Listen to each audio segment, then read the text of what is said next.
십구가 믿는 모든 자들에게 영생을 주시기 위해서 고난과 죽임을 당하셨습니다. 하나님의 세상을 이처럼 사랑하사 독생자를 주셨으니 이는 저를 믿는 자마다 멸망치 않고 영생을 얻게 하려 하심이니라. 행복의 겨울 때에는 죽고 싶은 마음이 생기지 않습니다. 죽고 싶은 마음은 고통을 견딜 수 없을 때에만 생깁니다. 그럴 때 정말로 필요한 것은 죽음이 아니라 위안입니다. 좋은 시절이 다 돌아오기를 내심 기대하고 고통이 떠나기를 바랍니다. 아쉽게 사별한 사랑하는 이를 단 한 번이라도 다시 볼 수 있기를 바랍니다. 생명과 행복을 원합니다.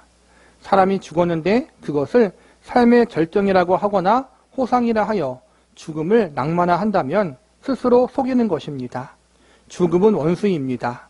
죽음은 이 세상의 온갖 좋은 것들을 앗아갑니다.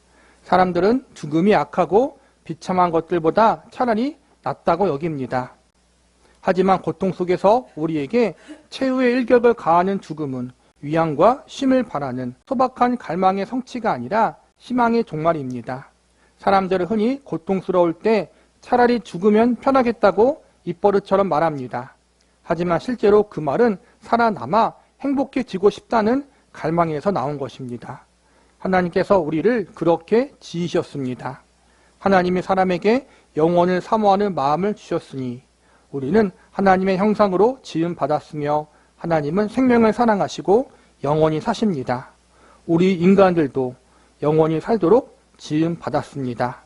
실제로 영원히 살 것입니다. 원래는 인간은 영원히 살도록 지음받은 존재인데 죄가 들어와서 죄 때문에 영원히 살지 못하고 죄의 값은 사망이기 때문에 언젠가는 죽게 된다는 거예요.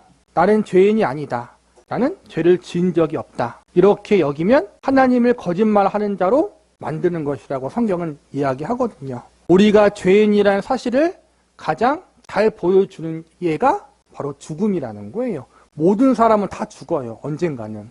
그게 바로 우리가 죄인이란 증거라는 거예요. 아무도 죽음을 좋아하지 않아요. 죽고 싶다. 차라리 죽는 게 낫다.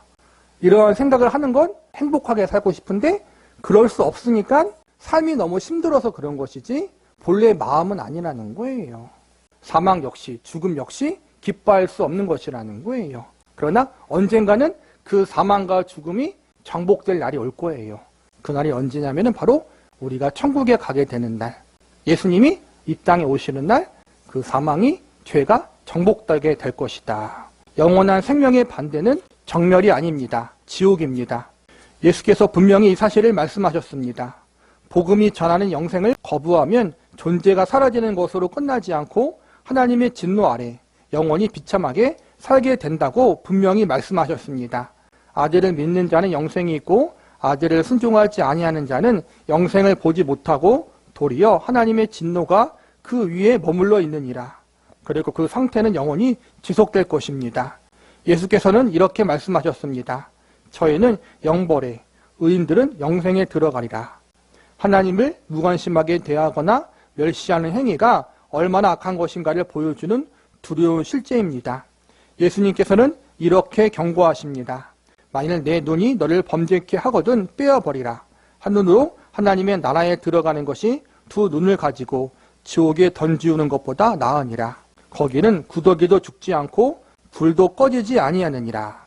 이 땅에서 살다가 생을 다해서 누구나 죽임을 당하게 되어 이 땅의 육신의 죽음을 당한다는 거예요. 그러면 그 즉시 우리의 영혼은 하나님 앞에 가서 거기서 예수 믿는 자는 천국에서 영생 복락을 얻고 예수님을 믿지 않은 자들은 이제 지옥에서 영벌을 받는다는 거예요.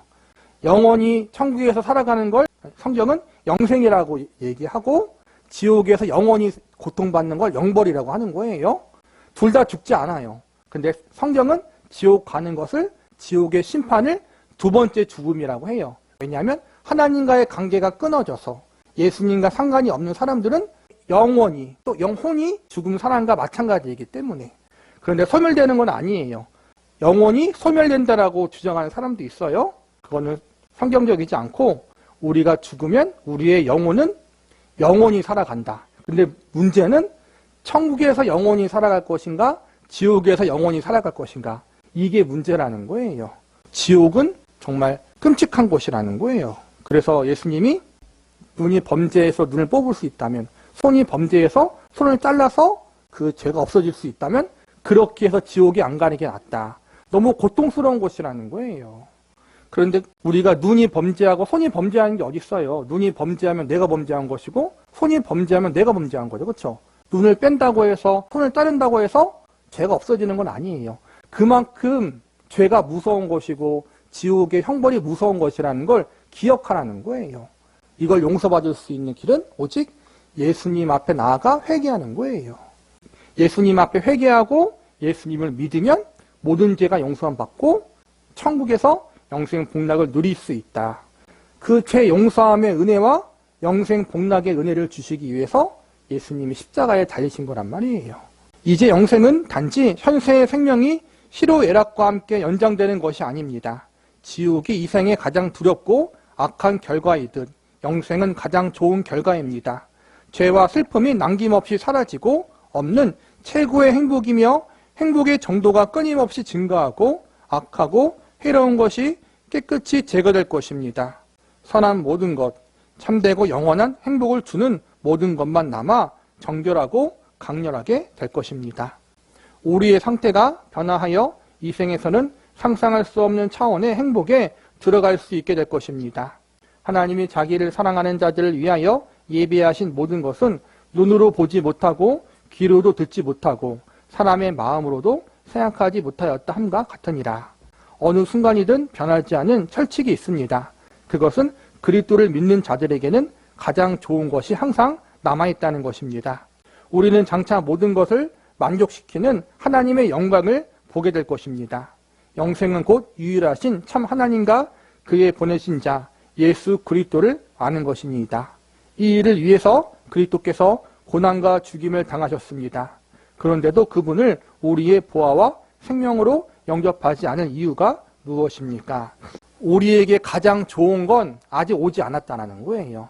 여러분의 인생 중에서 가장 정성기가 언제예요? 가장 황금기, 가장 행복했던 순간이 있을 거예요.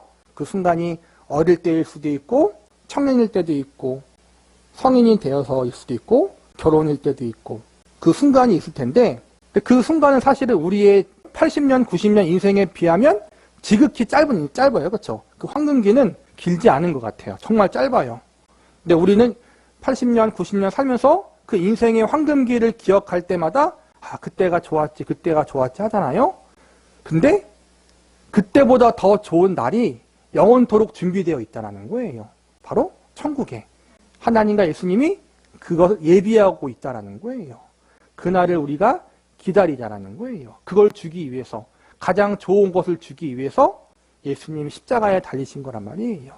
그 약속이 우리에게 주어졌다. 천국의 소망, 영생 복락의 소망이 우리에게 주어졌다. 그래서 우리는 죽음을 대할 때 누구나 슬퍼요. 그렇죠? 슬플 수밖에 없어요. 사랑하는 이가, 사랑하는 가족이 죽었는데 누가 기뻐하겠어요? 안 울겠어요? 그런데 우리가 천국을 소망한다는 건 죽음을 슬퍼하지 않는다는 게 아니라 슬프고 죽음이 아프지만 그것을 이겨낼 수 있다는 거예요.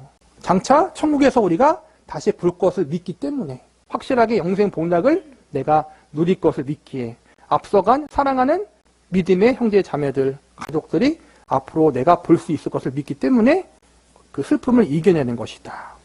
우리에게 천국의 약속, 영생 복락의 약속이 예수님으로 말미암아 확실하게 주어졌다는 사실을 기억하면서 우리가 소망을 품고 잘 이겨내자라는 거예요.